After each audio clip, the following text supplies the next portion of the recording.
let Lucifer take my last piece of Gabriel away. Gabriel. I felt my shoulders sagging, the familiar weariness settling on me. I wanted to go to sleep, which was pretty much all I'd wanted to do since Azazel had killed Gabriel right in front of me. I went back inside, locked the front door, and climbed the steps up to my apartment. Beazle and Samael were nowhere to be seen, which meant that they were probably in Samael's apartment downstairs watching a movie. I took off the coat that Lucifer had given me. For half a second I contemplated folding it up and tossing it in the trash, but practicality won. Both of my coats had been ruined in various battles with monsters, and I was too broke to afford a new one. On my best day, I couldn't have bought a coat as nice as this. I hung the coat up carefully by the back door and wandered down the hall to the kitchen. The idea of a nap suddenly had less appeal. I didn't want to climb in bed and find myself lying awake thinking about Gabriel or about ways to keep Lucifer from taking my baby. My baby. How was I supposed to raise a baby? I was surrounded by enemies who tried to kill me on a regular basis. The only reason I was still alive and hadn't died of my injuries yet was because Gabriel had been around to heal me. And now he wasn't, and I was back to where I'd started. The place I was always trying to escape and found that I circled back to endlessly. Azazel's sword in Gabriel's chest. Gabriel falling to the ground. I was on my knees, my arms wrapped around my body, trying to stop the pain that never left me, the grief that hung over me like a cloud. I put my cheek on the cold tile floor and closed my eyes, hoping I would not dream of Gabriel's blood in the snow. I woke to the insistent tapping of a little gargoyle hand on my cheek. "Maddy, wake up," Beazle said. My eyes felt glued shut.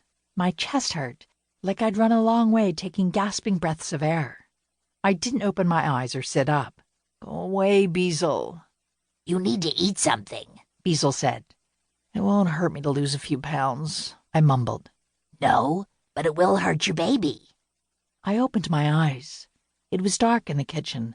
Light streamed in the back window from the street lamp in the alley behind my building.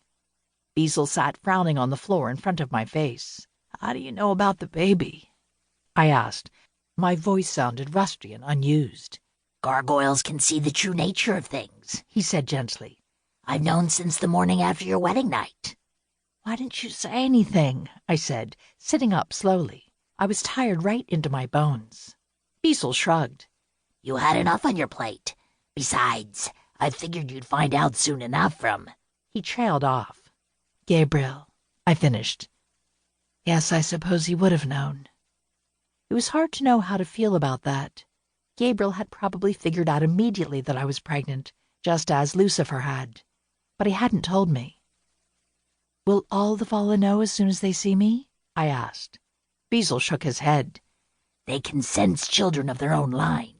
Lucifer especially is sensitive to the presence of children of his blood.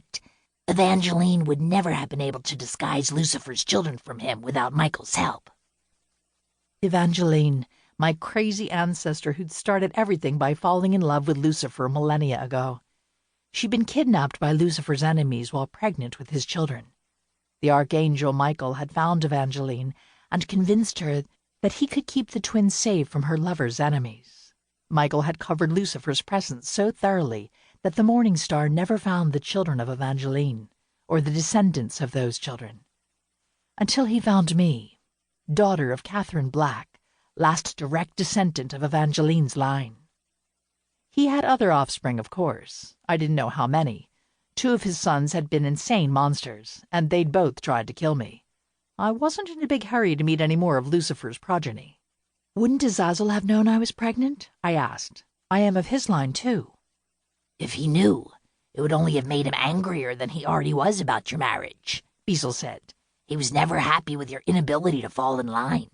"I wasn't very interested in being a good little soldier for a father who never acted like one," I snapped. "And you don't need to get angry with me about it," Beazle said mildly. "I'm on your side." I rubbed my forehead in the place where a headache was starting to form. "I'm sorry, Beazle. I don't know what to do." "About what?" "About anything," I said. "I just want to go to sleep and never wake up."